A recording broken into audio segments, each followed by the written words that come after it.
This is Crystal Racing. I know I've joined late, and of course, we are about to begin Q2. Q1 has been completed, and I will tell you who has been eliminated. Liam Lawson for 16th. Both Saubers of Bortoleto and Hulkenberg. Lance Stroll with the Aston Martin, and of course, Franco Colapinto, who crashed out. So those are the drivers who are being eliminated, and of course, hope everyone's doing well. Obviously, the times will be reset. Hello there, Dane. I hope you're doing well this afternoon, evening, morning, wherever you are in the world. Of course, this is my personal home Grand Prix, so the timing is local to me. So yeah, I think this is the only time of year that we get a race in our own time zone here in Britain. Because of course, all over the world, it's usually an hour ahead or whatever it is.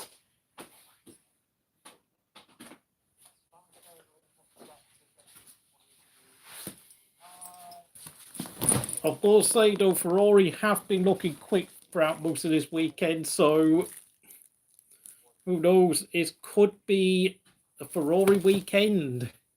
I mean, what's it? Hamilton was fastest in FP1, and I think second fastest behind Norris. Obviously, Hamilton is looking for his, I think it's 10th career win around here, 10th British Grand Prix career win around this circuit. Why am I watching Wimbledon? I have no idea.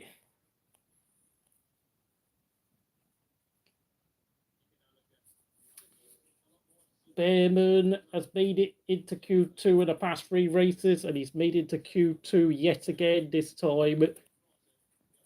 Was he third fastest? Yeah, he was third fastest in Q1. Unseriously quick from the British rookie. Hamilton got knocked out in Q2 at, what was it, Emilia Romagna, which is going to be the last time we've raced at Imola for quite a long time, but he's been in Q3 in the past 4 events. And Colapinto's garbage, mate.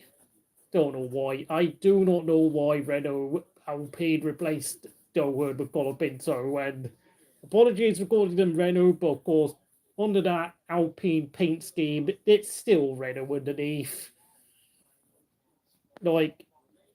Like, of course, Renault, I think, will still own the team next year, even though they'll be getting Mercedes work engines.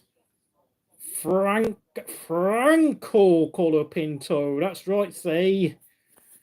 Who is it? Who will his Argentine fans blame now that it was so clearly his fault in the previous qualifying session, eh? Can't blame the team. What's going on with my chat? There's been a message hold for review, I'm afraid. I'm going to have to see what's been said. Oh, that's what's been hidden. Colapinto and Dowen are both rubbed. I don't know about Dowen, but Colapinto is not impressing me.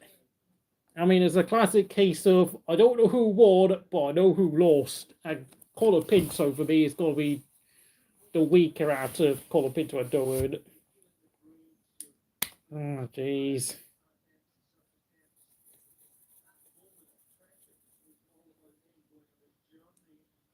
I don't know why they held Will F1's comment for review. I mean, it's not like he said I don't know, a discriminatory word. He just called Colapinto doing rubbish. That's it.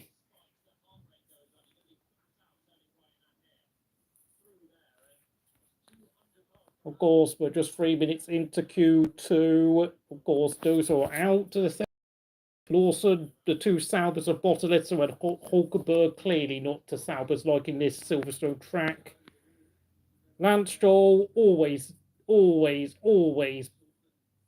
capable of disappointing anyway. Of course, Franco Colapinto, who time in F1 is looking limited, and of course there has been rumours that Bottas could be joining Alpine at some point, maybe as a mid-season replacement or next year.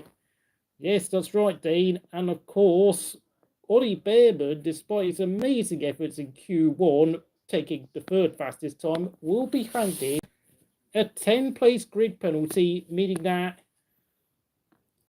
there's a chance that the likes of Lawson, Bortoleto, Stroll, and Hulkenberg might start a place higher. And of course, if Bearman is eliminated in Q2, then Colapinto might have a chance of avoiding starting last. It's been exactly 12 months since Stroll out-qualified Fernando Alonso. This is why it's really hard to work out whether Fernando Alonso is still at his peak. Because Lance Stroll is a terrible barometer of success. Like, I don't know whether Lance Stroll is having a good weekend, a bad weekend, but one thing for certain is that he's about as useless as a broken brown paper bag over a qualifying lap. Forget it, man. The dichotomy of Lance Stroll, yes, indeed. The dichotomy of Lance Stroll. It has to be said, like, the kid is absolutely atrocious at qualifying. Like, I mean, he's worse than Sergio Perez, who already is who himself was worse than Jenson Button at qualifying. So, where do I even begin with Lancelot, the window licker at this point? Verstappen goes quickest, unsurprisingly. Piastri does identical lap times to the reigning quadruple champion. Albon is flying around Silverstone. Absolutely, definitely one of his favourite circuits on the calendar. Carlos Sainz is looking quick as well. Stroll only out-qualified Perez 3 times in 2019. Exactly. Like, I can't work out where is Fernando Alonso really in the pecking order at this point, because his teammate got absolutely battered by Perez. He got beaten regularly by Vettel, who of course Vettel himself was deteriorating and going past his best. So how do you measure Alonso's success against Stroll?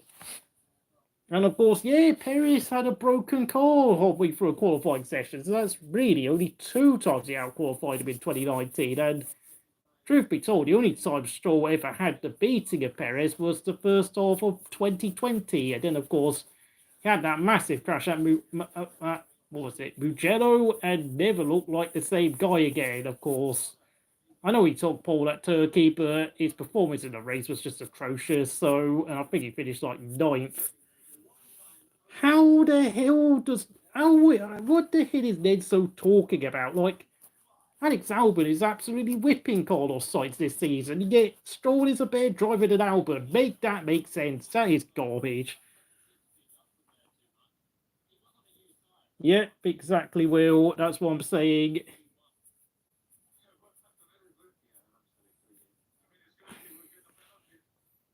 Oh, and Alonso says that Antonelli should get a penalty for something he did. Oh dear. I'm having to look at 3 screens right now. Obviously, Norris goes quickest, Verstappen second, third, Piastri. He has Raikkonen over Vettel. It's a tricky one, because if Raikkonen had always looked go his way and become a 4-time champion, I mean, I think a lot more people would pick Kimi Raikkonen over Sebastian Vettel. So it's not as much as a far stretch as you think, but picking Mika Hakkinen over Fernando Alonso is a joke. That is a joke. A massive joke if I've ever seen one. And Ferrari, yeah, for 11th and 13th for Hamilton and Leclerc. We've got just over 7 minutes remaining, so it's not quite a disaster yet, but the track is cooling. It's a lot cooler than it's been for like the past month here in Britain, where we've had a huge heat wave, where we've been even hotter than certain parts of southern Europe, like in Italy and Spain and Greece, surprisingly enough. And almost as hot as somewhere like Morocco, uncharacteristically. Antonelli's in the drop zone. Who else is in the drop zone? Gasly and Tsunoda, obviously. how the hell does Hakkinen rank over Alonso Vettel? That is garbage. That is absolutely atrocious.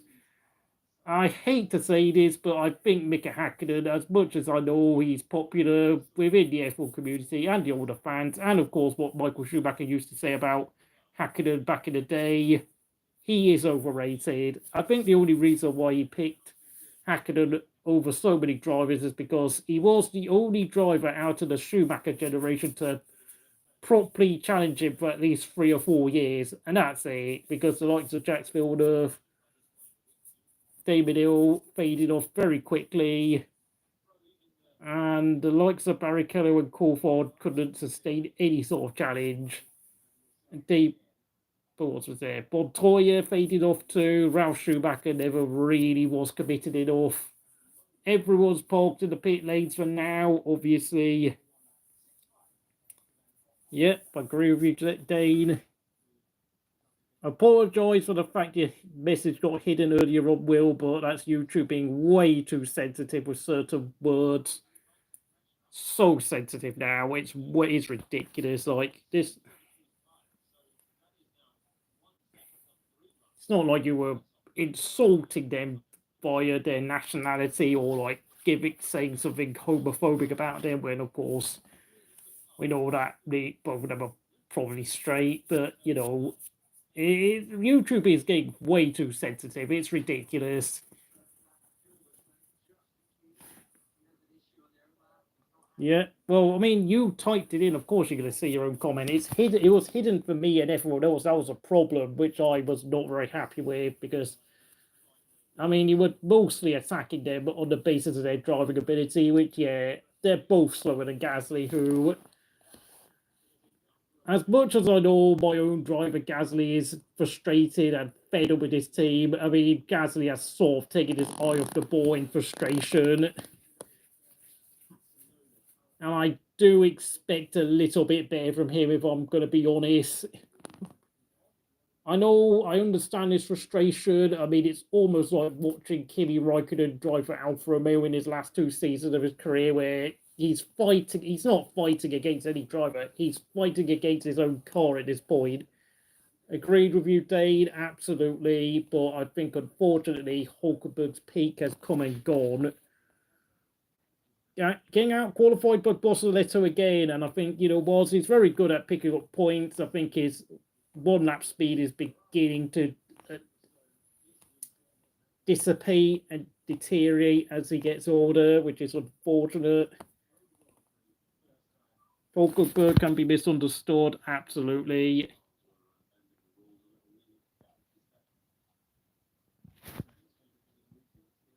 Thank you for 2 likes so far on this stream. I don't know why you don't get more people watching qualifying streams, because qualifying is often the most exciting part of the weekend.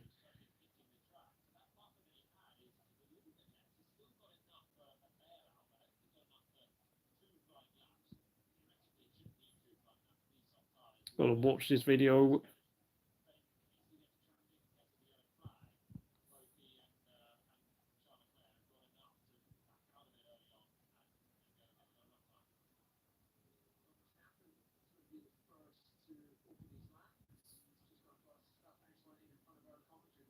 Bortoleto is much better than Magnussen. Yeah, I mean, yeah.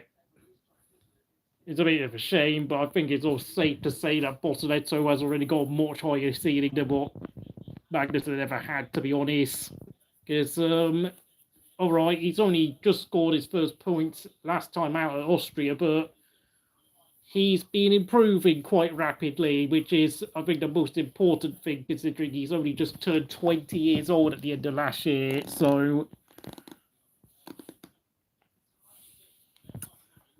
I have to say, if Bortoleto can continue scoring points here and there, I think that, frankly, is actually already better than what Magnussen's been doing for the past 2 seasons. So very good signing by Sauber to employ Fernando Alonso's client.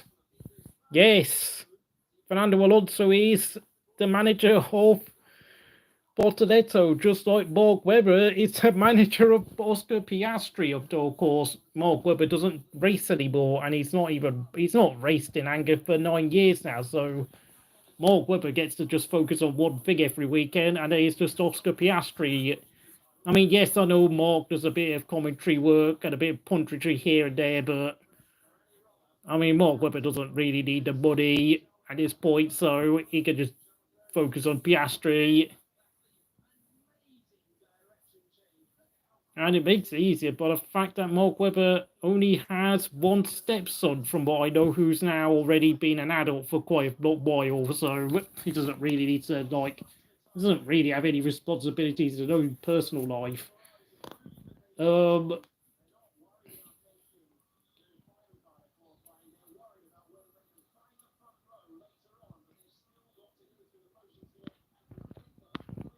1-5. It's still what it was 6 minutes ago. Hamilton, Antonelli, Leclerc, Gasly, Tsunoda. Lap times are changing though. Hadjar's dropped into the drop zone. Ocon. Oh man, it's changing rapidly. Hadjar and Ocon in the drop zone. Hamilton and Leclerc take on 1-2 here with a 1 minute 25 for the 7-time champion. Look at that. Ferrari putting one out of the hat, out of nowhere. Bearman so quick this weekend. It seems to be obviously the British drivers, or British-born drivers in Alpine's case, love this track. Although Alpine's in a drop zone. Oh no. Tsunoda has picked Alex Albon, and it's Albon on the lap. Albon, oh my word. That's the two more. Where's Lawson? Lawson, oh yeah. Hadjar, Albon's got down to 12th. Hadjar's been eliminated, but Albon, I think, is still on a lap. Ocon. My God, Gasly's in 9th place. Gasly's gone to 9th. Unbelievable. Pierre Gasly's going to take Alpine to... It could Pierre Gasly do it, but no, he's been picked for P9 by Russell. Lap times are tumbling. Lap times are tumbling. Oh, 8th and 9th for Mercedes. Gasly only just under a 10th. Only 300s quicker than Sainz, who's also gone out. Albert's out. Hadjar's out. Ocon's out. Is Tsunoda on a lap? Both Williams have been eliminated, and it's only 14th for Albert. Ocon's gone out in the Haas. Bearman has got a 10th-place grid penalty, so he will not be able to capitalise on whatever he does in Q3. And Albert is really annoyed with how his car's been handling this weekend. The Williams have fallen off, and Tsunoda has given up on his laps, so he's also out. Everyone was on a lap, but this is now your bottom 10. This is now your bottom 10, everyone. Both Williams, Sainz, and Albon have been eliminated. Yuki Tsunoda, as expected, out in Q2. Hadjar out in Q2. So that's both RBs gone as well. Ocon was absolutely nowhere to be seen in terms of raw pace. Jesus whipped. I think obviously Albert, I don't think Williams have got that many new upgrades coming for the rest of this weekend, but I think we need to realise Albon has done a great job, heavily outscoring and outqualifying Sainz so far this season, so obviously will not be happy, but it is a bit of a blip in form, I have to say. Sainz will start 10th, yes, because Bearman will get a penalty. Indeed, you are correct. Bearman will get a penalty. You are correct, say.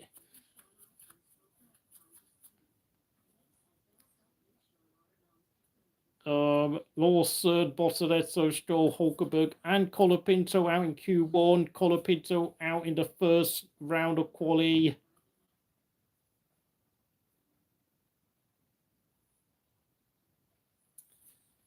Blimey. And then, of course, the order for Q2. These are the 10 fastest cars. Not McLaren are looking a bit worried, I've got to say, with Verstappen splitting their 2 drivers. Alonso faster than the 2 Mercedes. Bearman on an absolute streamer so far, but he will be getting a 10-place grid penalty. Antonelli could be under investigation for what Fernando Alonso believes was an impediment earlier on in Q2. You are absolutely correct, and say we could be seeing a penalty come into the direction of Kimi Antonelli if he's found guilty of infringing Fernando Alonso. But Gasly, that means Gasly's going to be guaranteed P9 at the start of tomorrow's race then.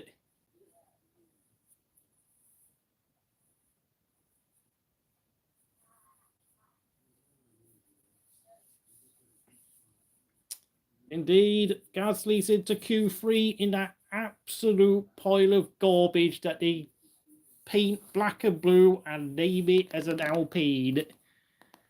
And they label as an Alpine, I beg your pardon. He already has a 3-place... Oh, yeah, he got a 3-place grid penalty last time out at Austria for that collision at the first lap with Max Verstappen. So, yeah, I mean, Gasly's already guaranteed P9 because of Bearman, and so are all the other, well, most of the other drivers except for Antonelli, who guaranteed at least a P9 or even a P8 depending on where Antonelli qualifies. But Ferrari are looking stunningly quick in qualifying, really good, much improved compared to where they were at the start of the season, but as we all know, Ferrari are notoriously inconsistent.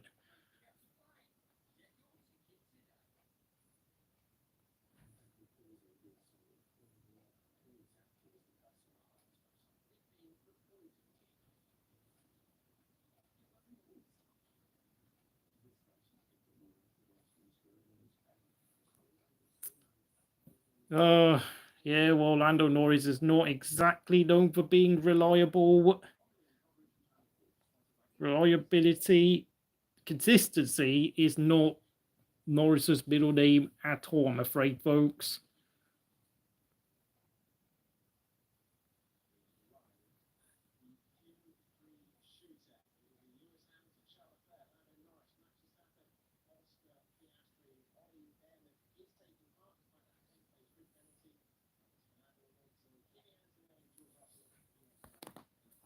I hope everyone is doing well today, wherever you are in the world. Oh my God, I've just seen a video saying that Cambodia and Thailand could be heading for war, according to James Kerr-Lindsay. Don't know what. Sorry, I'm looking through my YouTube feed. Some fairly interesting stuff does appear from time to time.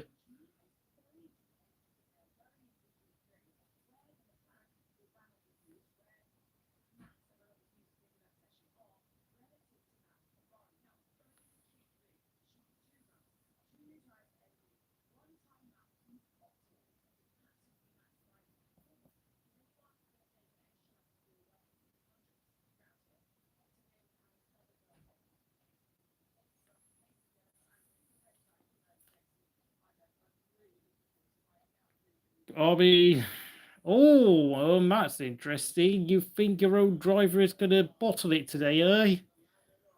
I want Hamilton to win, so me and Dave Huxter will be pleased with that. Well, I mean, a bit of sentimentality, eh?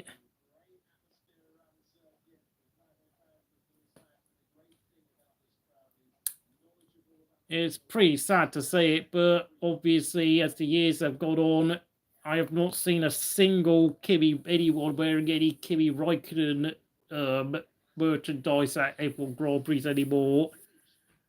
He has very much disappeared without a trace, Kimi Räikkönen. I know, obviously, all the fans are now more busy supporting the younger drivers, but yeah. It does make me feel a bit sad that now we just don't see a single like white and blue banner with a number 7 or a KR over it, or like Iceman painted over anyone's clothing or caps or flags anymore. Yeah.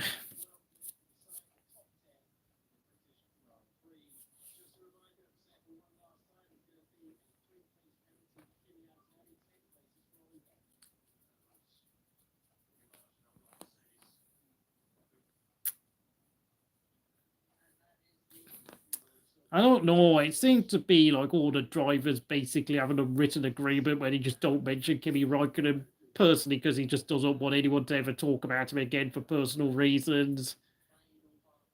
I know apparently there was some like really horrible like F1 Twitter fans apparently calling, saying that Kimi was a 1930s/1940s German regime sympathizer because he wore an Iron Cross on a mask back in like, I don't know, 2020 when everyone was wearing face masks. And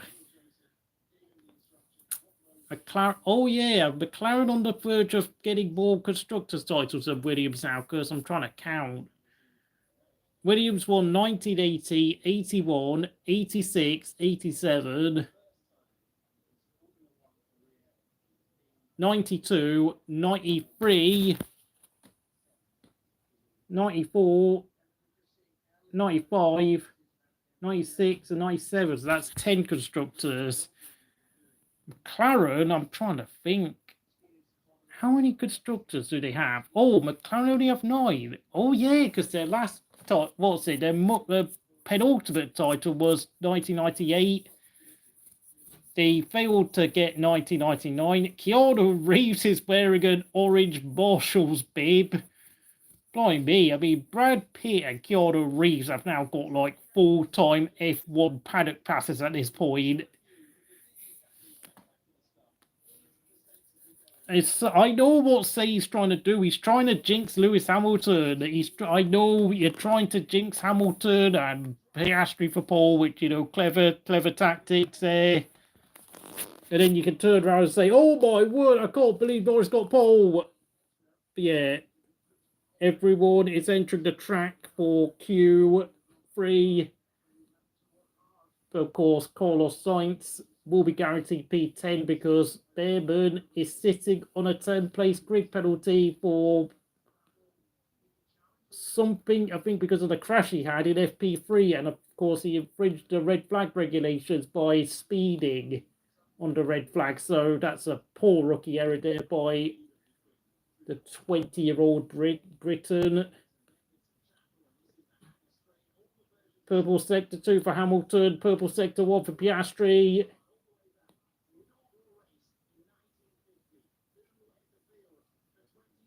Gasly slows down.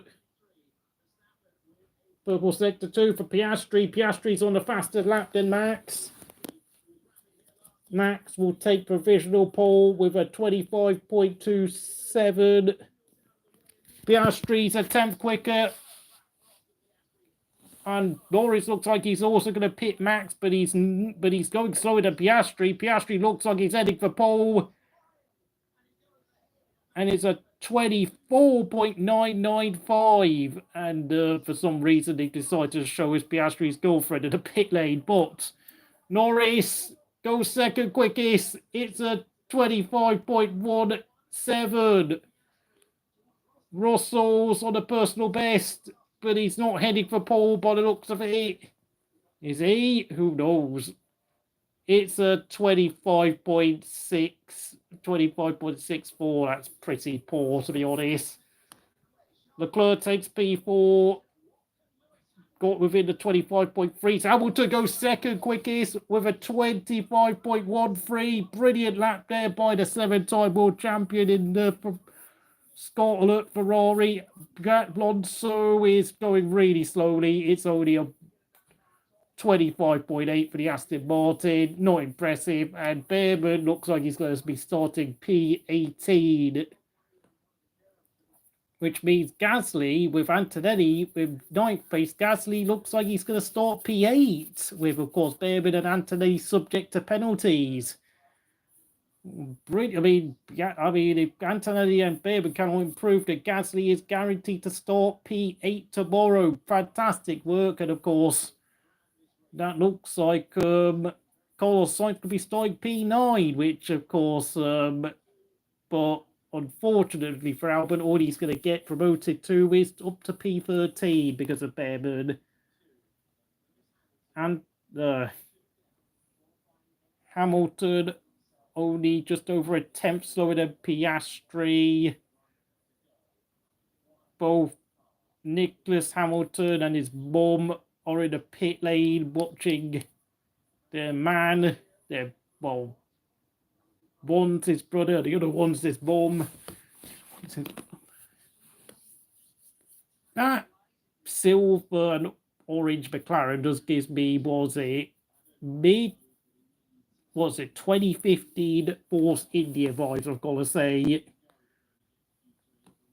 Look, we all know what Say is trying to do. He's trying to jinx Hamilton and Piastri. Although, if I'm going to be really honest, Norris is going to have to pull out an absolute blinder to clinch pole position because Hamilton and Piastri look monstrously quick.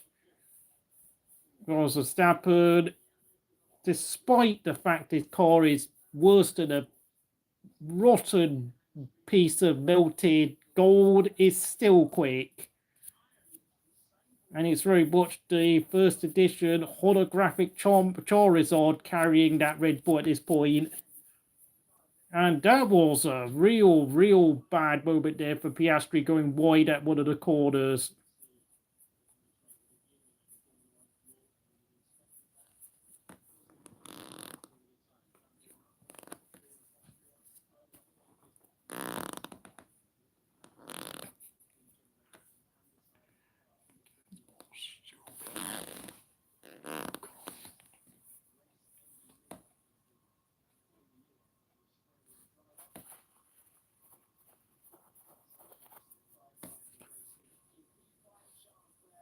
Charles Leclerc will be quite disappointed with his pace, if I'm going to be honest.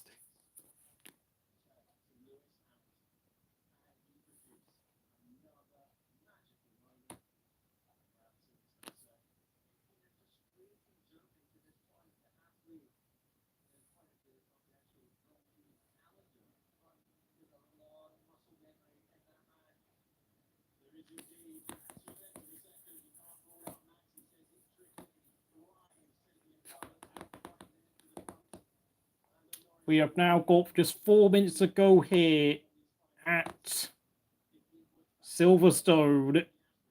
And I'm going to watch a replay of Colapinto's crash in Q1. Oh man, he just lost all grip. Coming out of, was it Luffield or is it Abbey? Coming onto the start-finish straight. And he just beats into the barriers. A shocking error there by the first Argentine driver to race in F1 for 23 odd years. That was atrocious. And of course, yeah, thank you for stating the obvious. Really, Red Bull are just a one-car team at this point. So are we really surprised there were 7 cars going out for an outlap with Gasly, Alonso, and Verstappen staying in the pits? And I presume Gasly is not going to do a final run because I think he's guaranteed P8 as long as, of course, Antonelli does not improve that much further. And Verstappen, well, I'm presuming Verstappen and Alonso will do another lap. Yep, Alonso's on an outlap. I think Verstappen will go out last. Oh, Gasly will do an outlap. Although, frankly, I don't really know what's the point because that Alpine has probably gone about is being dragged as far up the grid as Gasly could possibly ever take it.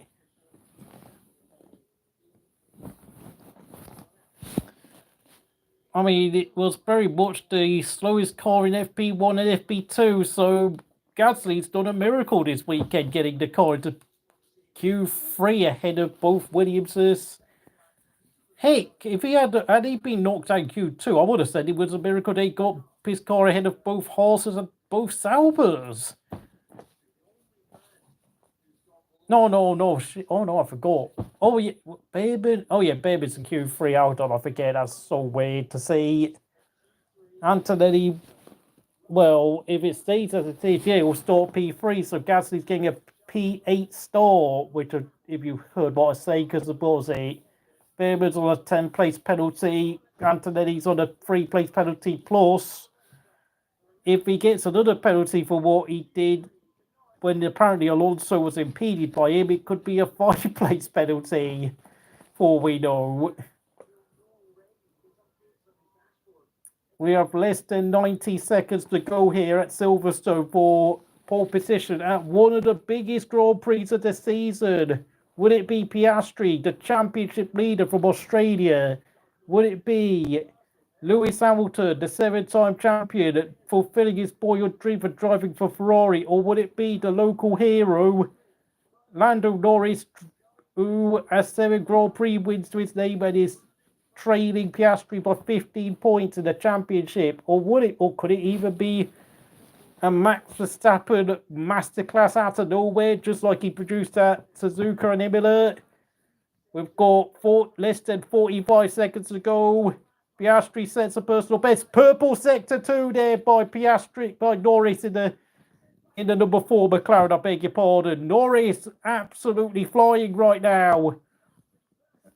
Piastri's gone slightly slow in sector 2 though. Norris is in a good place. Can he just keep it together for sector 3? Just keep it near and tidy. Lando. Oh, he's missed out by ball by just 50 thousandths of a second. Oh, and he's bottled it. Can Norris go again? Piastri does not improve. Russell has gone to 3rd place. Hamilton's done 2 personal bests in the first 2 sectors. He's coming up to the final chicane. He's kicked him a lot of dirt there. He's now entering Vale onto the start finish straight. How quick is he? He stays in 4th place. He lost time in the final sector, and Piastri has indeed taken pole position. Russell's on Max Verstappen's on the lap. No, he's done purple sector 1. Max has done a purple sector 2. Purple sector 2 for Max as well. I think Max can do it. He's currently P6. He's looking astronomically quick. Where's he found all this pace from? It's looking all very neat and tidy for the quadruple Dutch world champion. It's pole position from the first edition holographic Dutch Charizard for the Red Bulls. Max Verstappen is an alien. What an insane driver. Unreal. And his engineer GP just continues taking notes as if it's just another day at the office. Like, only the mechanics are celebrating. His own personal race engineer GP just looked all very unflustered and like, yeah, that's what I've come to expect from Max.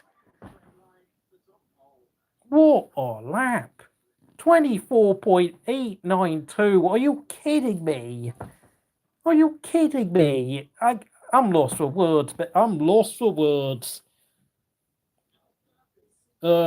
will start P18. Antonelli will start P10, which means that Alonso will start 7th. Gasly will start 8th. Sainz will start 9th. Great job for Williams.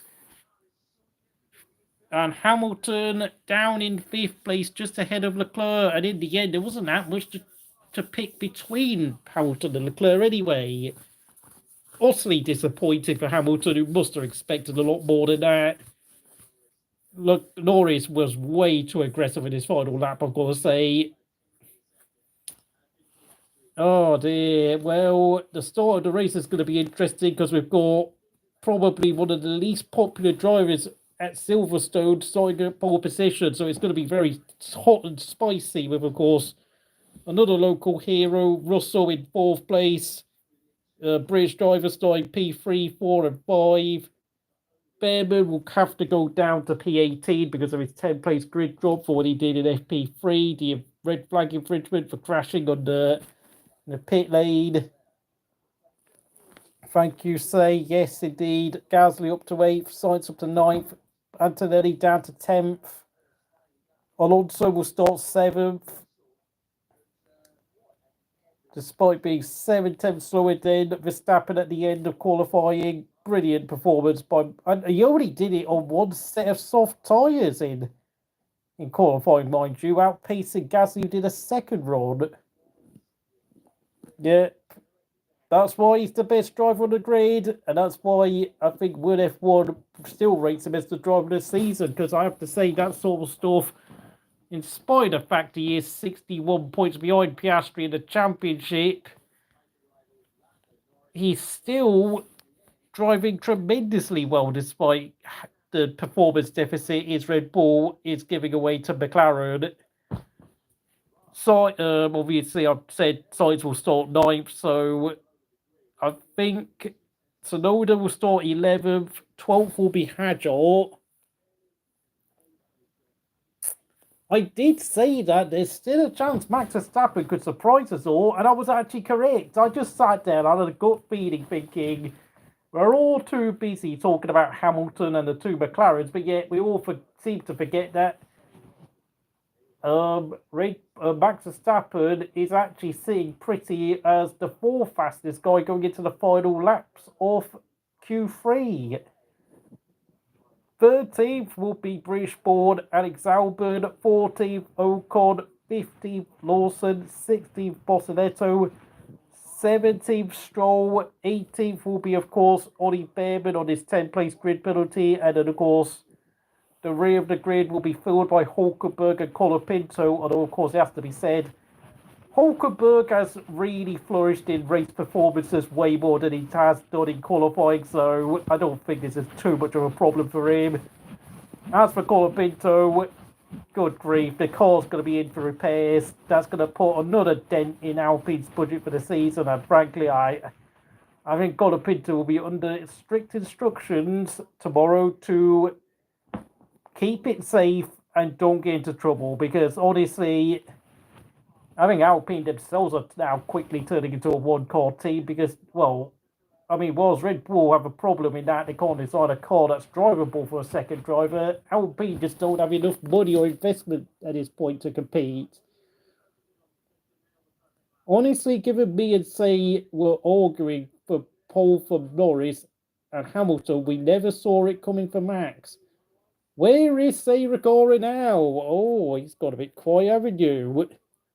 I mean, you tried putting the jinx on Max and Piastri, and of course Hamilton, but, well, I mean, he tried. I think the jinx was really more on Piastri and Hamilton, but of course Verstappen surprised everyone in the end, and he even surprised me because for a moment, I mean, I just mentioned his name just for the sake of, like, getting someone in the chat saying, ha ha ha, no way Max gets pole, but he got pole!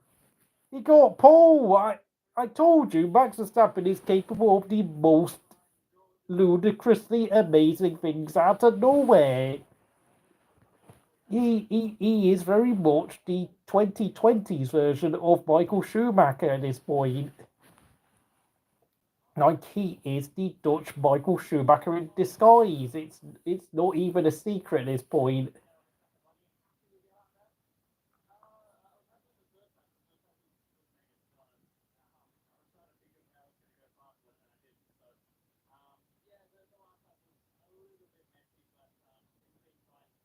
I'm not gonna lie, it's so weird to think that Max Verstappen has been in a long-term relationship with, what's her name, Kenny PK for 5 years now. It's just weird to think of it, and of course he is the stepfather to Danny Kvyat's daughter. I know I'm just babbling on rubbish. Thank you for 7 likes here at Crystal Racing, but wow, what a qualifying lap we have just witnessed from Maximilian Verstappen.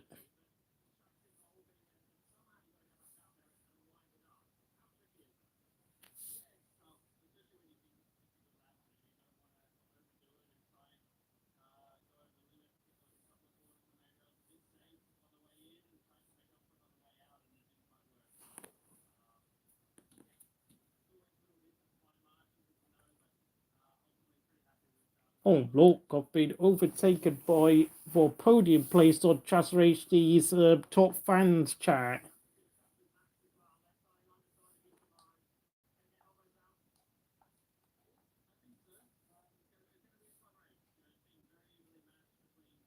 Into class coming up.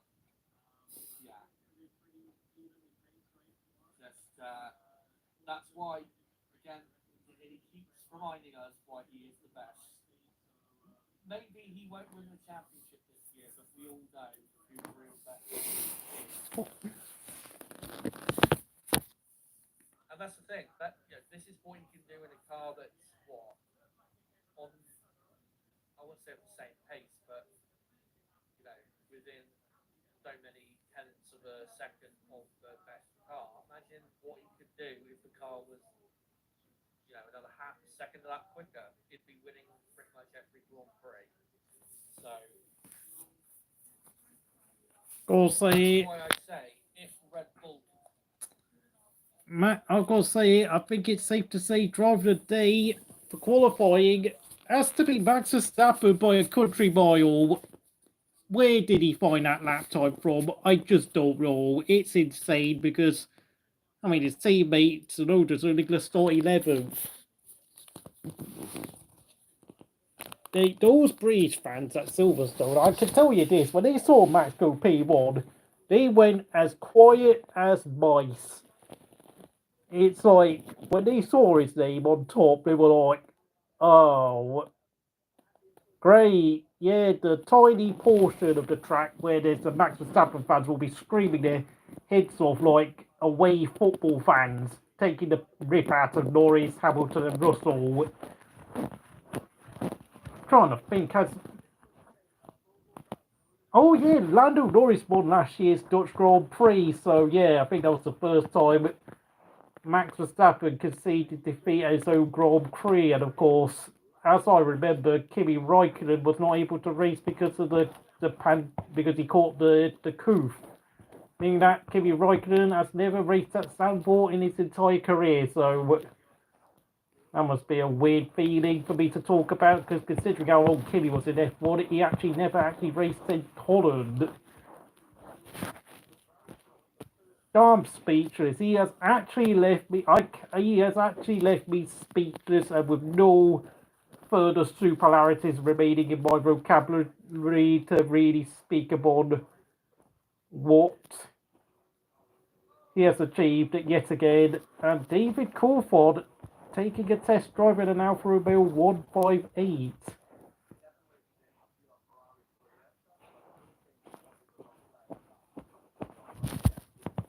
I'm just speechless, folks. It's like,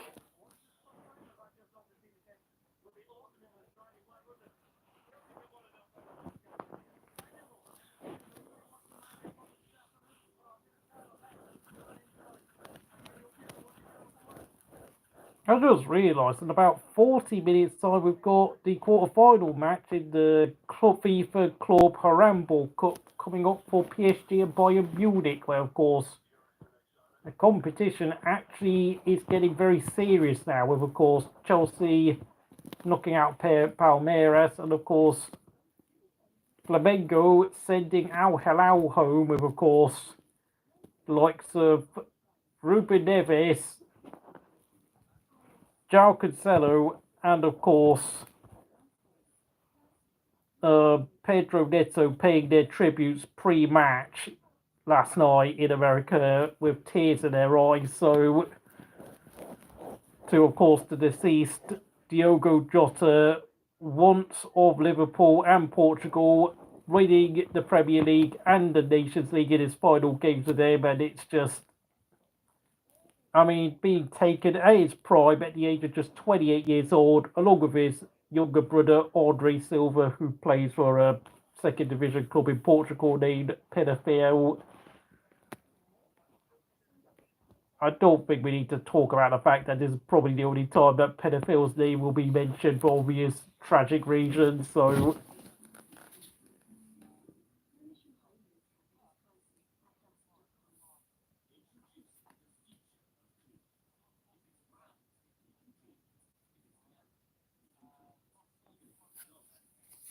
I will also say another thing. I think Alvin Lindblad is probably going to replace Yuki Tsunoda for next season. Like,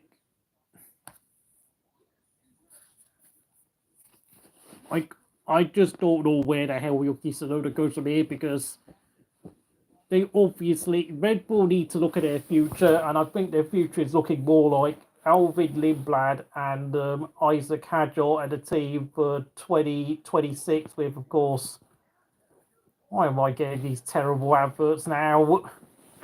And of course, that will be the first ever time Red Bull will field a lineup of drivers since they were last named Jaguar in 2004, where they have a driver lineup with no podiums or race wins or championships to their names since Mark Webber and Christian Klein were their driver lineups when the team had labelled Jaguar, when of course their cars were powered by Ford Cosworth, no less.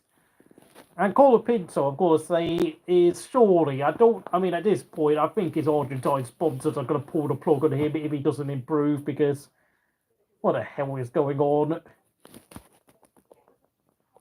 You know what it is? If I wanted two F1 drivers, I'd pick Prime Kimi and Prime Max.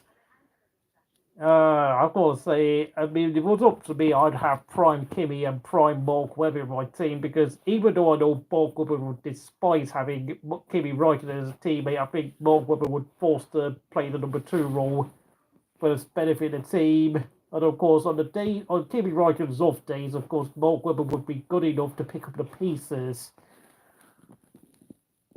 I don't think if I had Max Verstappen, I don't know what the hell I'd do with my second seat, because I think we all know how tumultuous team relations were when he was teammates with Daniel Ricciardo. And I have to say, in some cases, I would actually have to consider whether I even would want a driver like Max Verstappen in the team, because honestly, I think I would rather prefer having someone like George Russell there instead. But that's another story for another day, to be honest. For Kimi Antonelli, since I think he's going to be absolutely brilliant in the next 2 or 3 years when he gets up to speed.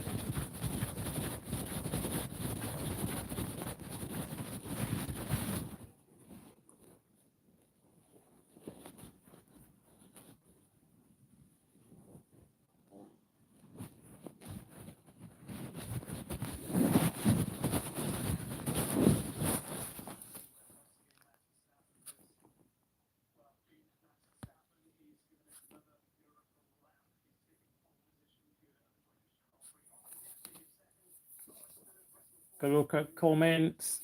No one has. I do think when it goes to Prime Alonso, he has a weaker prime than Vettel and Hamilton. I think I agree somewhat to some extent there, but I actually would also argue he had a weaker prime than Kimi Räikkönen and Michael Schumacher and, of course, Max Verstappen. So, Fernando Alonso for me is like a better, more advanced version of Jenson Button, but that's about it.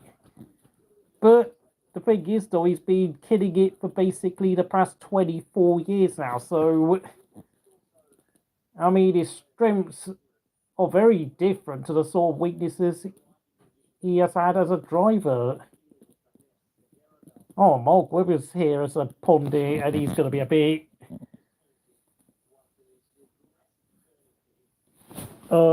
This driver has just qualified P2.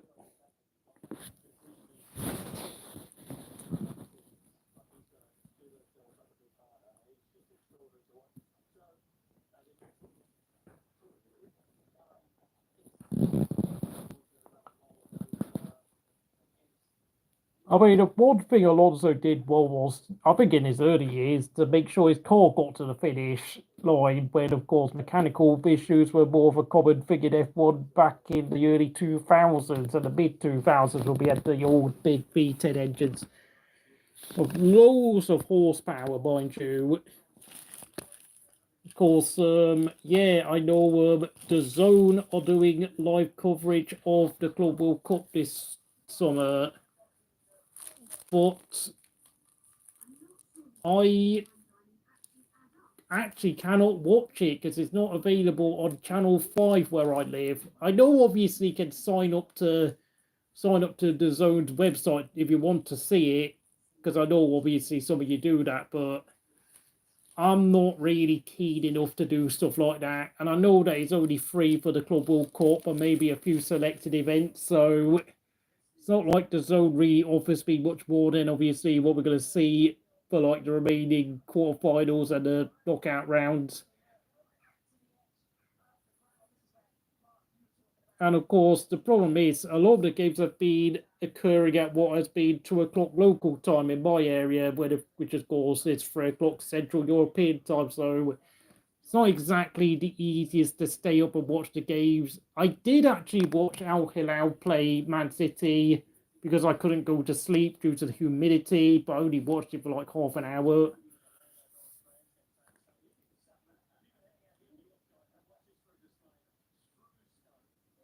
Max is too good.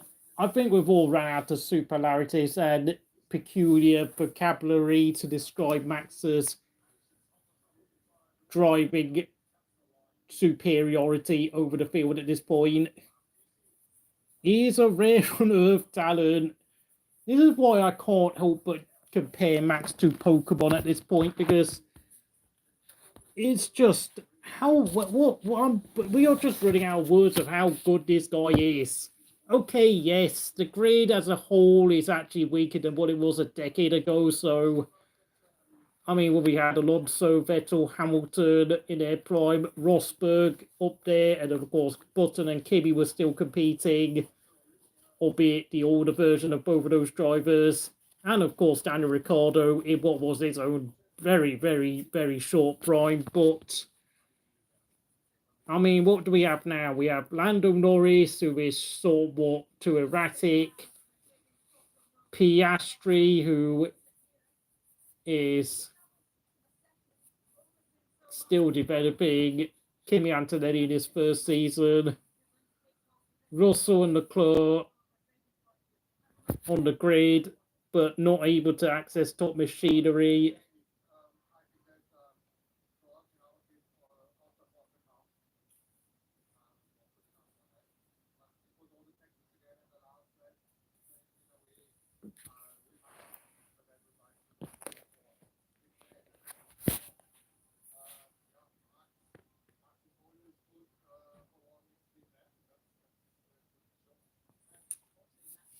Matt Hamilton's not in his prime anymore. Yes, indeed. And of course, yeah, Anthony is a 3-place grid penalty. I did say what I meant was if Alonso has his complaint picked up by the stewards, we might possibly see his grid penalty upgraded to a 5-place penalty.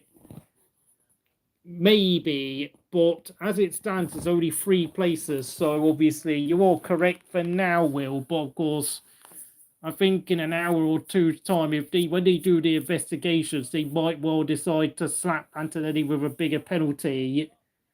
That's obviously what I'm trying to communicate on this channel, that it could get worse for Antonelli. But as it stands, Alonso and Gasly will replace Antonelli and Bearman on row 4 in 7th and 8th place, whilst Antonelli will start behind Sainz, who will be promoted to 9th place, and Bearman will start all the way in the back in 18th place alongside Lance Stroll in the 9th row, ahead of Hulkenberg and Colapinto because of a red flag infringement in FP3 where he crashed in the pit lane when everyone was supposed to slow down. Wait, did Jose Mourinho give the Pirelli pole position award to Max? Wait, Alonso and Hamilton. Oh, yeah. Hamilton 5th, Alonso 7th. Of course, we could see Alonso go wheel to wheel with his old foe again.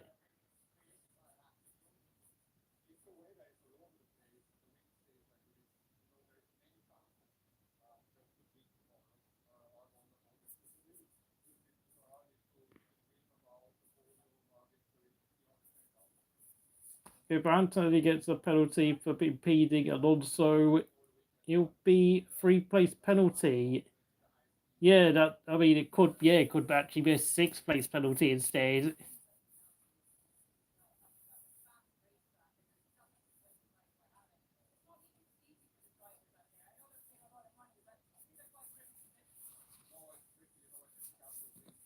Mercedes will be disappointed with, was it, 4th and potentially 10th or 13th place, depending on what happens to Kimi.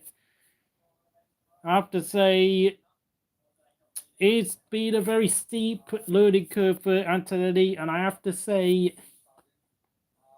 oh yeah, Gasly got a 6th place penalty 2 years ago at Spain. Thanks for reminding us about that, because of course, I know Gasly had this really terrible period for like 18 months where he just kept picking up driver infringement penalties all the time, and he came within like a race or two of getting banned for a race, but somehow avoided it. Was Magnussen finally fell foul of the regulations, because obviously it's Kevin Magnussen, for crying out loud. Oh dear. But anyway, I mean, what happened 2 years ago doesn't even matter, because that Alpine, despite Gasly's heroic qualifying performances, honestly, it completely stinks. And unfortunately, I can imagine Gasly having to fight on for dear life in order to finish in the points tomorrow.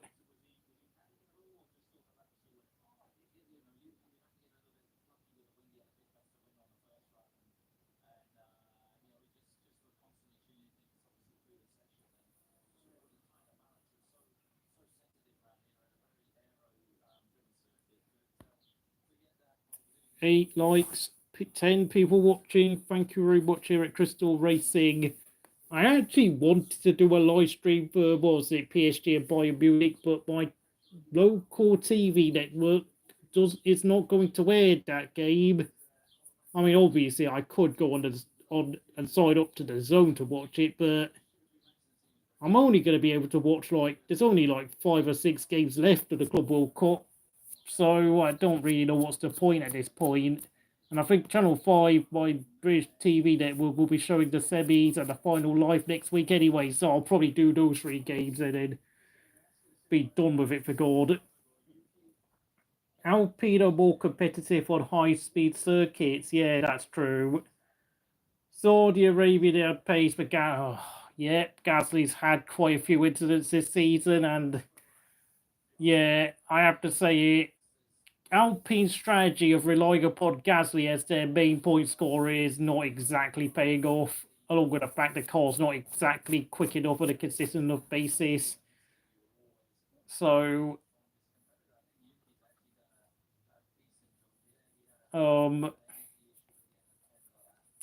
it's so frustrating, but the thing is, though, Gasly doesn't have a teammate where he can get like technical feedback from anymore, because Zhou and Colapinto are not the one. They really are not like delivering their side of the bargain whatsoever. And Colapinto's crashing Q1 was frankly Hall of Shame material in my eyes, and it's just, dear God, I mean, Alpine deserve to be in P10, and the way the team is run, with them having to, sacking Ollie Oaks and then having to rely upon a 75-year-old Flavio Briatore as team principal, the future is looking bleak and grim for the boys at Enstone. It's just, this team is just, like, you can tell Renault don't really want to own the team anymore. They know they've not made any progress since returning as a factory outfit back in 2016, and they've just given up because they've had no success whatsoever. Like, I think their best constructors finish is still 4th place from, what was it,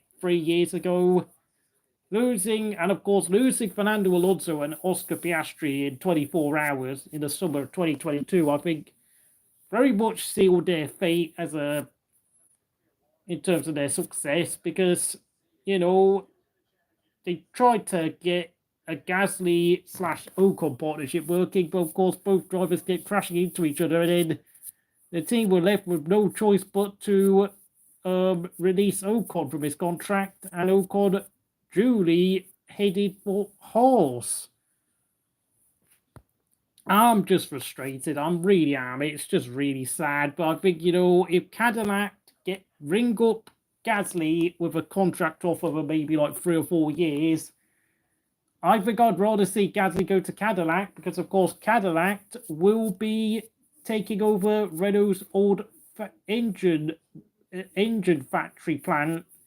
So obviously, in signing Pierre Gasly, they're going to be signing up a driver who knows a lot of the factory settings and how the engine is built in Vries back in France. So, you know, they kind of got a perfect lead driver there for Cadillac, and I think with Alpine, they'd probably be better off just signing up paid drivers just to keep the team going as long as humanly possible until they finally are able to find an actual wealthy purchaser who's willing to invest in the team.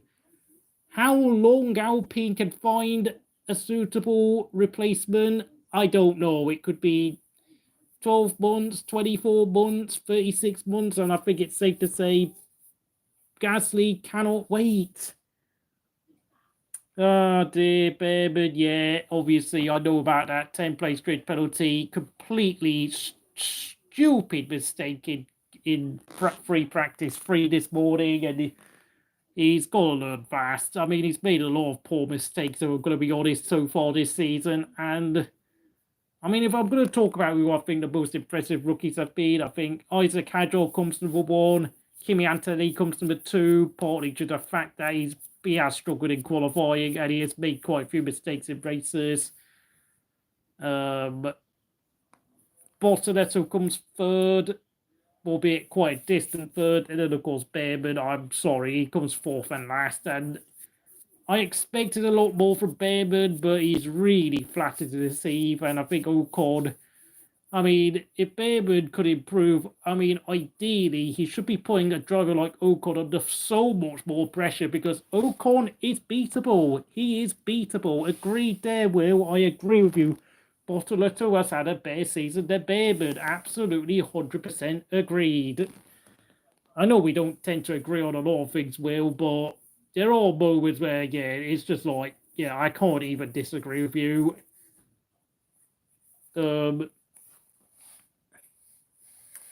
Yeah, I mean, that's the thing. I know we scored more points than Alonso in 2022, but that's because Alonso had all sorts of issues at the start of the season, so it kind of felt like a false victory in my eyes.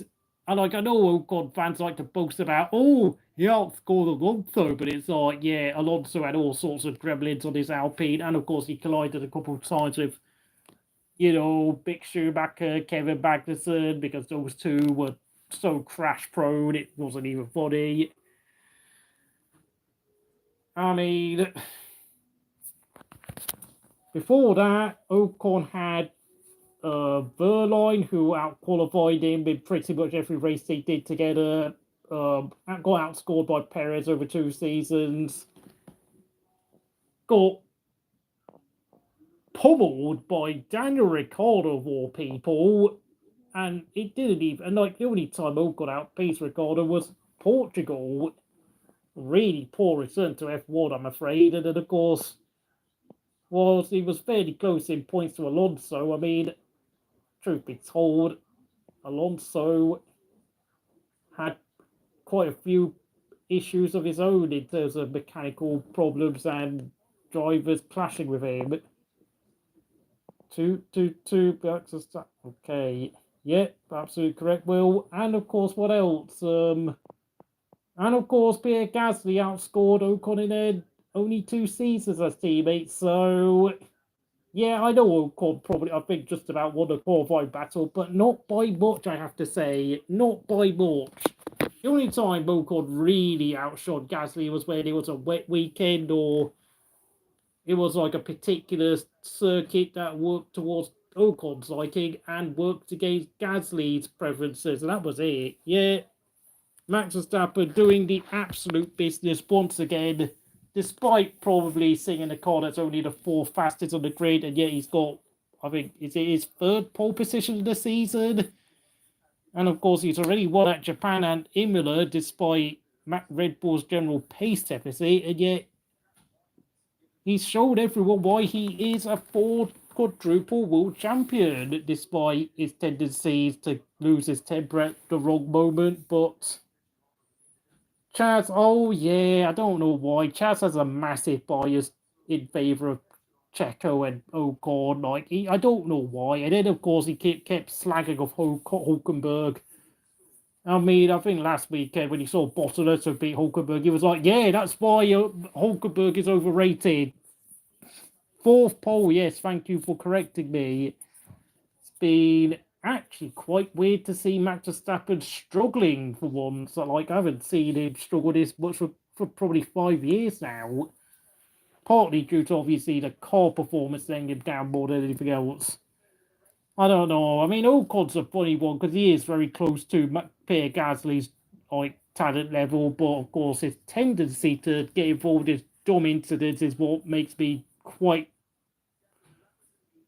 kind of dislike Ocon, if I'm going to be honest, because of his tendency to do some idiotic, dumb, arrogant things, which is just quite disappointing at times, and then create some fairly risible excuses to go with those incidents. Yeah, but I am well aware. Yeah, everyone has got their weird preferences, their likes and dislikes. Like I know what's it back in the day. I know in recent years, when I sit there and speak highly of Pierre Gasly and Alex Albon, there's a lot of people who raise their eyebrows at me. They look at me like, "What are you talking about, really?" But like I said, I think especially when it comes to midfield drivers, like we can get the debate can get a lot more fraught and a lot more very competitive, and a lot of people really falling out with each other, because the problem with midfield drivers is that none of them are like anywhere near as consistent as someone like Max Verstappen or peak Fernando Alonso, or obviously peak Hamilton, peak Schumacher for that matter.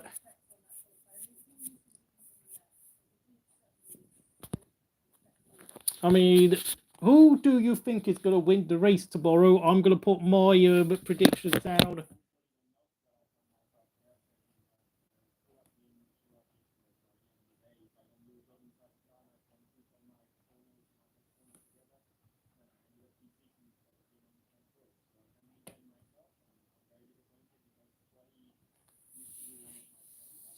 That's my predictions, folks. Please put in your predictions. Who will win the race tomorrow?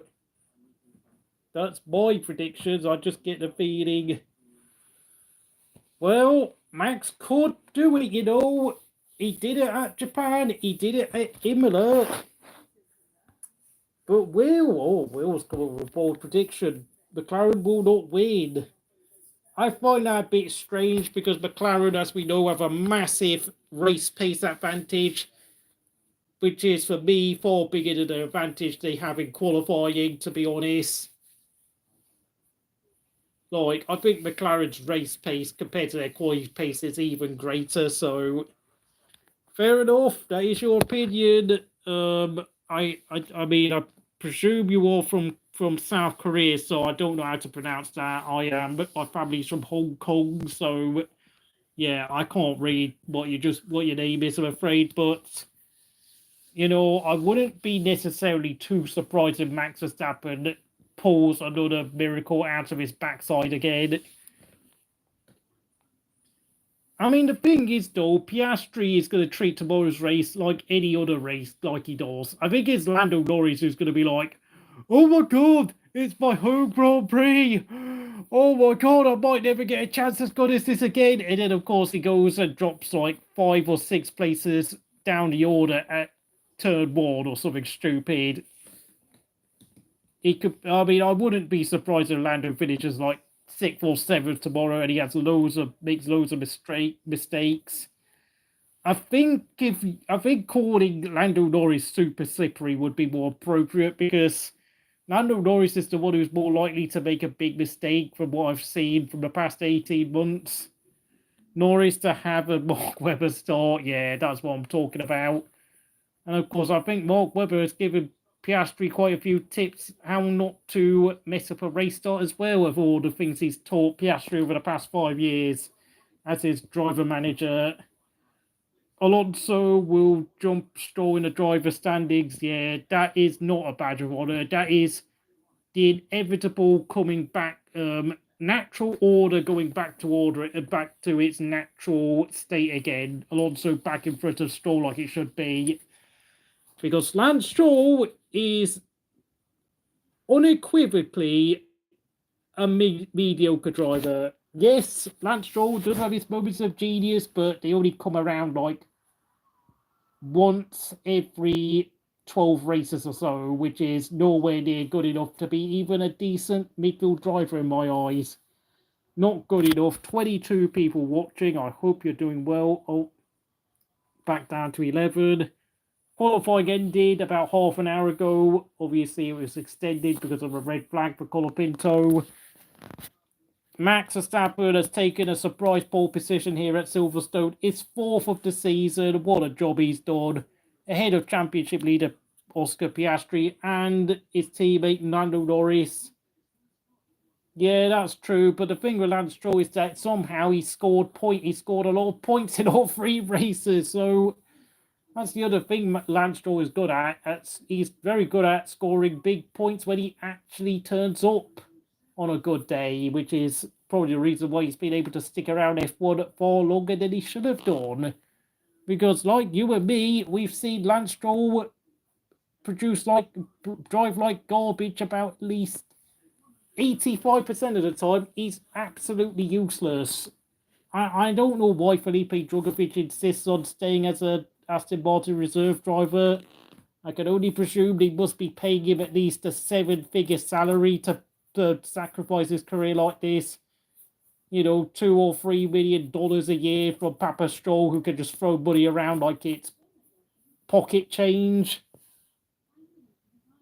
I mean, yeah, but the problem with Lance Stroll is that he does not have the mentality or the desire or the work rate to really maximize his potential. So Felipe Massa had a mechanical issue at, what was it, the 2017 Azerbaijan Grand Prix, where had his car not broken down, I think many people, having seen his Williams do better lap times than Ricciardo's Red Bull, I think, and he was also sitting in front of Ricciardo at the time before he broke down. I know, okay, Ricciardo did a massive overtake, but his average lap time until throughout most of that race was actually a lot quicker than Ricciardo. So I think Massa would have probably finished at least second that day, and of course Lance Stroll probably would have finished 4th instead, meaning that that's like a 21 point swing in favour of Massa. So I think Massa, for me, should have finished at least 24 points ahead of Lance Stroll. Yeah, that's true, Will. He can get quite lucky, because I think the thing with Lance Stroll is that when it starts raining or there's like cars having trouble, he is very good at sniffing danger and making the correct decisions at the right time, which is also why I find Lance Stroll to be such a frustrating, inconsistent driver, because, you know, those sort of traits are very often can be the difference between a driver winning and losing a championship. But yet Lance Stroll, when he does it, when everyone else is having problems and he's in a good mood. But that is obviously nowhere near good enough to be competitive on a full-time basis in this sport. There's a method to the madness, yeah, but I mean, really, though, his attitude is just absolutely garbage. It really is. His attitude is probably his biggest problem beyond every other fault he might have as a driver and as a person.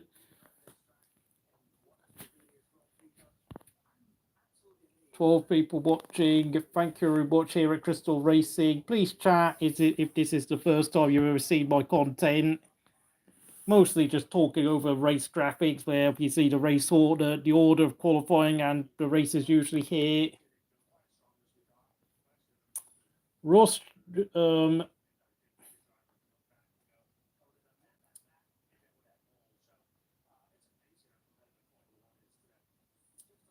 is that Lance Stroll or Massey you're talking about? Sorry, I'm getting a bit confused, Will.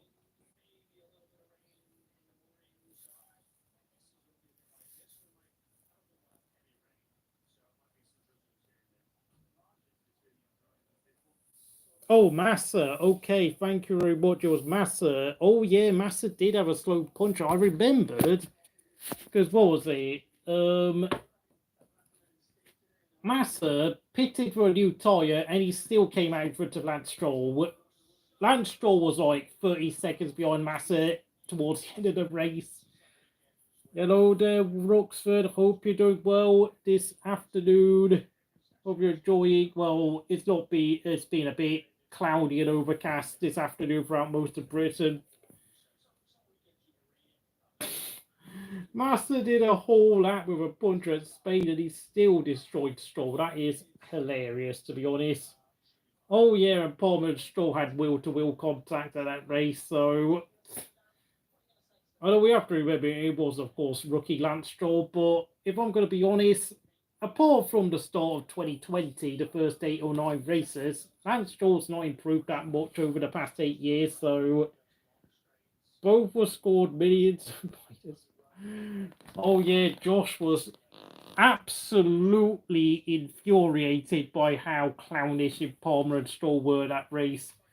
Just enjoying the one race weekend I can see on live TV. That's me as well. By the way, like whenever I do these race streams, I tend to uh, pull out someone else's live stream where, of course, they'll show you the track map of all the cars going around the track, which is like a really good way of seeing how close all the cars are on the circuit. Because, of course, in F1, you don't tend to see a lot of overtaking action unless, of course, it's the first 2 or 3 laps of the race. Back in the days, Josh would score minus points like there were no tomorrow. Yeah, well, I couldn't blame him because, I mean, Palmer, Stroll, Haryanto, Sorokin used to stink out the place like there was no tomorrow. Danny Kvyat between 16 and 17 was really, really lost his way and looked like he didn't want to be on the grid after he got demoted by Red Bull. What the hell was going on there? Sorry.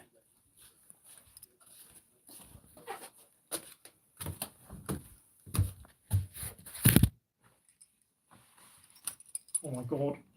Sorry. Oh, sorry. All right. Okay, thank you. Okay. Sorry about that. Some people have just come back.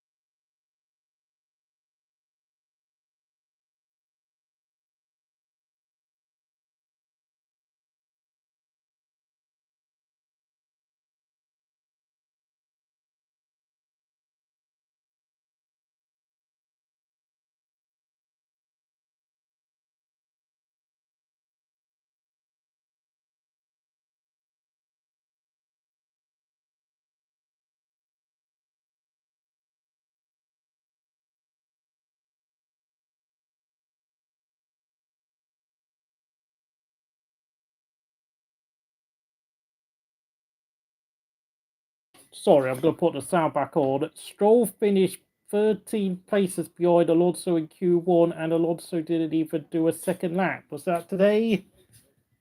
Oh, yeah. Yeah, goodness me, Lance Stroll. This is why I can't, like, as much as I don't want to be out here saying, you know, like, saying that I don't want to rate Fernando Alonso highly, it's because his teammate is a dreadful benchmark. He really is such a poor benchmark because of all the problems I've listed with Lance Stroll. It's like, oh,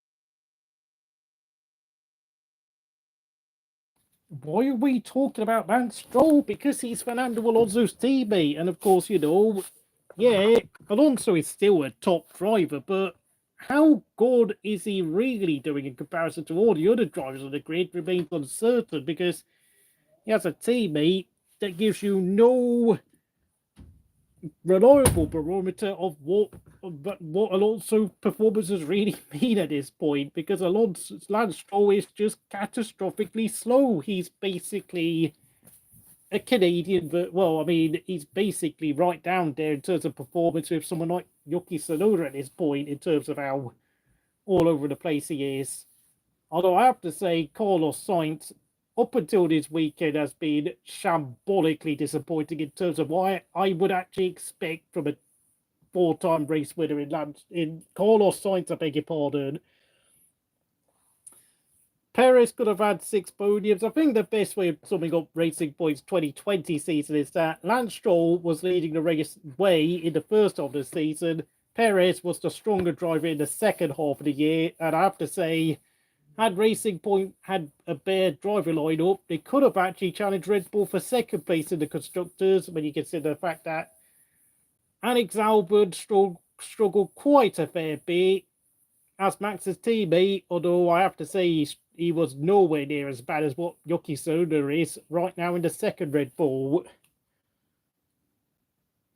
Perez could have had 6 podiums and he had the Stroll's luck, maybe, but I think Lance Stroll was actually faster than Perez for most of the first 9 or 10 races in 2020, surprisingly enough, which is such a weird thing to say, but I think that's the only time Lance Stroll really was driving particularly well. Alonso and a motivated Vettel, yeah, I think Racing Point could have arguably pinched P2 of Red Bull in the constructor standing, like I said.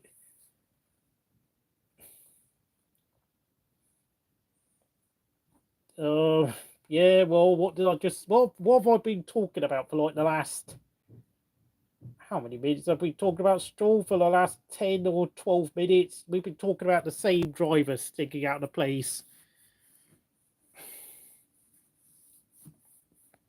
17 people watching. Thank you very much. This is the qualifying order for this weekend's British Grand Prix.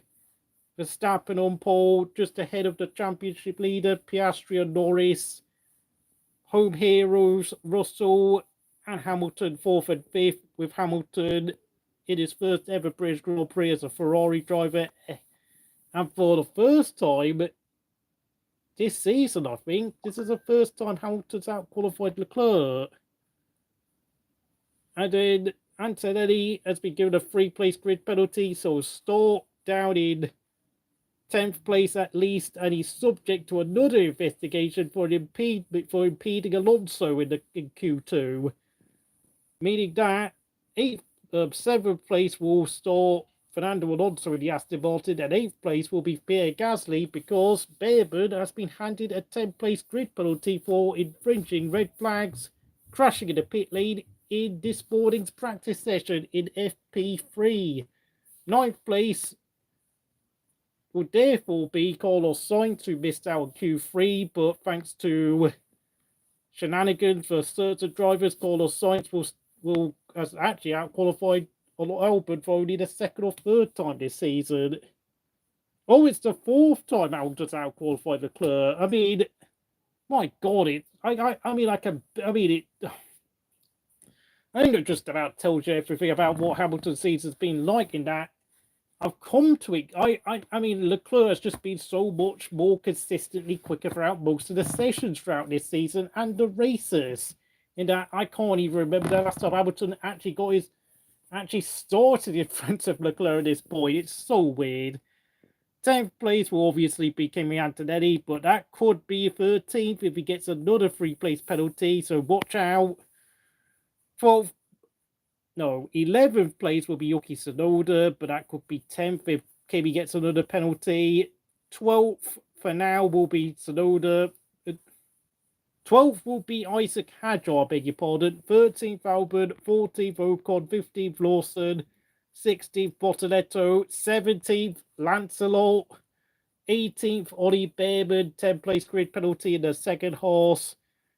And the back of the grid will almost certainly be Hulkenberg and Colapinto. Colapinto, by the way, crashed out in Q1 with one of the most pathetic crashes I've seen for a long time. And that crash will put another dent in Renault's budget for the season at Alpine.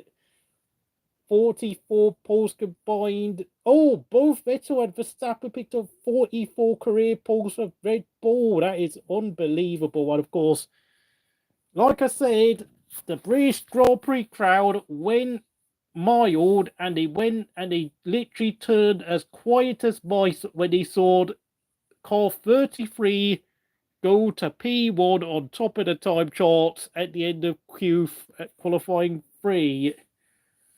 Like, good grief, Max Verstappen, he is the master troll of F1.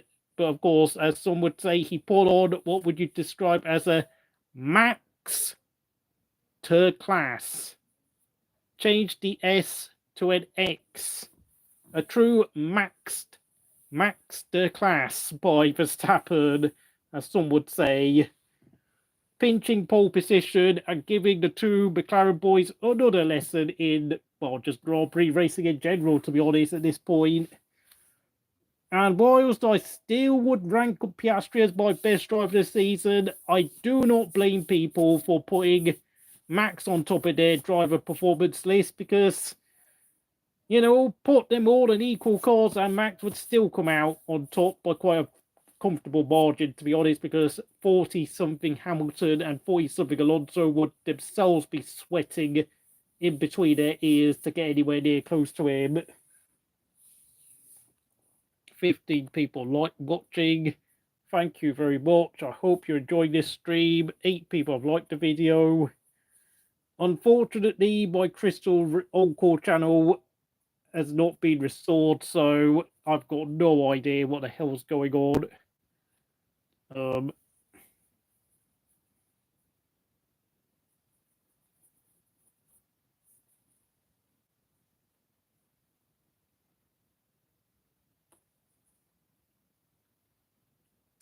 Crystal Encore is still out of action, and frankly, honestly, I might be consigned to the fact that we might never get the channel back, because apparently, I don't know why, but despite the fact I never received a copyright strike on Crystal Encore, they just told me yesterday morning that the channel has gone kaput because it infringed so many copyright strikes, even though I never actually received a single copyright strike or had a video removed prior to yesterday's email, which has to be one of the strangest things I've ever witnessed. Like, I've had videos of my Crystal Racing channels get given copyright strikes and blocked from being watched again, but I don't know, it's just so weird. I don't know why. My Crystal Encore channel just went kaput out of nowhere. It's just the weirdest thing. And of course, I think most of you will be well aware, it was mostly known for me doing football streams there for like games and the content that I think a lot of my F1 viewers are not that too interested in, which of course meant that the likes of Say and John Cartier appeared there instead as my regular viewers. Although of course, I think I only had like 557 subs who likewise were not that interested in my F1 content. So it was always a bit tricky trying to do 2 channels at once. But you know, I've seen bigger content viewers come into far bigger trouble from with YouTube, where they would just where YouTube would allow their channels to continue running, but would just completely demonetize them for permanently for the most bogus reasons I've ever heard of. Alpine could get 4 points. They could, but they've got to fight with Alonso's Aston. They've got to fight with the Williamses. They've got to fight with Yuki Tsunoda. Gasly's got quite a tricky job in his hands, and of course he's also got Isaac Hadjar and the sister Racing Bulls. Who knows? Ocon could well be up to his tricks as well tomorrow, because we all know Ocon and Hulkenberg, mind you, are excellent at tyre preservation and doing 1-stop, 2-stop strategies where they do a pit stop less than everyone else. Just fed up with Colapinto at this point. Yeah, I don't know what the hell he brings. Like, I think the only thing he brings is more marketing attention to South America, particularly in Argentina, who have not had a full-time driver since Gaston Mazzacane in 2001, who wasn't even that competitive or even that good at F1. He was just a rich boy with a lot of money. Yeah. And you know what? I think I'm going to end this. Oh, 16 people watching. I hope you're doing well, wherever you are in the world. That is the qualifying order for tomorrow's British Grand Prix. The top 10. Bearman on a 10-place grid penalty will start 18th. Antonelli will start provisionally down in 10th due to a 3-place penalty, which could become 6 places, because the first one was for hitting Max Verstappen and eliminating at Austria last weekend, and the next one potentially could be for impeding Fernando Alonso in qualifying 2.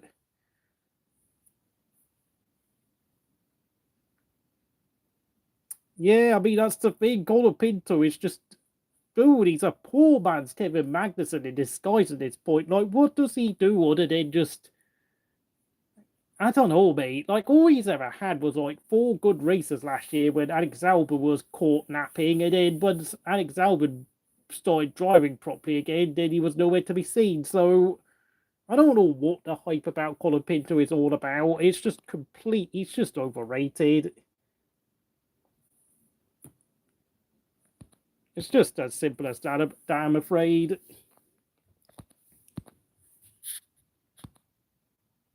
To be honest, I'm just repeating myself at this point. Yeah, but I agree with you with that. I mean, George Russell, I think he'll go to Red Bull, to be honest. I think that's the most likely destination, because I don't see him realistically going to Aston Martin. I think Red Bull are the only semi-competitive seat that's available for Russell at this point. If Colapinto keeps up this form, many might consider him worse than Grosjean, and potentially as bad as Lance Stroll. I mean, I think that's a sensible opinion there, Dane, because honestly, Grosjean got 10 podiums in his career. Grosjean actually could get results despite some of his atrocious mistakes. I mean, Argentina, I think it's because Argentina just simply haven't had any driver of any note for the past 23 years. Obviously, Jose Maria Lopez nearly made F1 back in like 2006 and 7-ish when he was racing in GP2, but of course he couldn't get the sponsorship money to get her to race in the series, so that was a shame. And of course, Jose Maria Lopez has gone on to race in sports cars for Toyota and Porsche, and of course race for Citroen in the World Touring Car Series, now known as World TCR, which is now full of Lynk & Co cars that were made in conjunction with Sweden and China. And I will say this, I have still yet to see a Lynk & Co car appear from where I live. Heck, I've never even seen a Lynk & Co car being driven around the streets of anywhere in Europe I've visited, like the Czech Republic or France. So I don't know what the hell that car company's all about.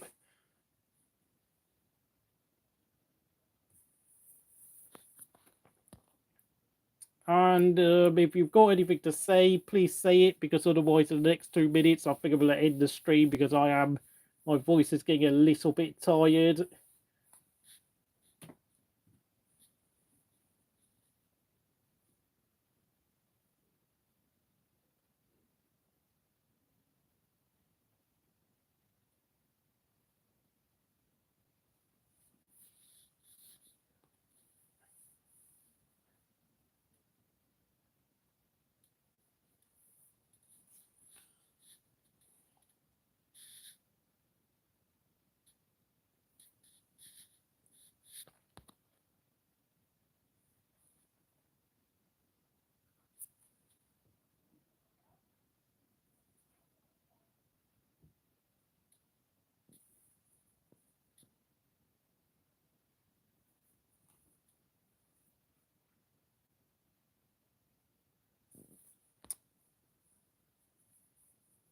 And you know what? I think I'm going to end the stream there. So thank you for watching here at Crystal Racing. I will do a live race watch along tomorrow for the race here at Silverstone with Max Verstappen on pole position alongside Oscar Piastri and Norris. Thank you. Sub, comment, like, do all the usual stuff. And I'll see you again next time.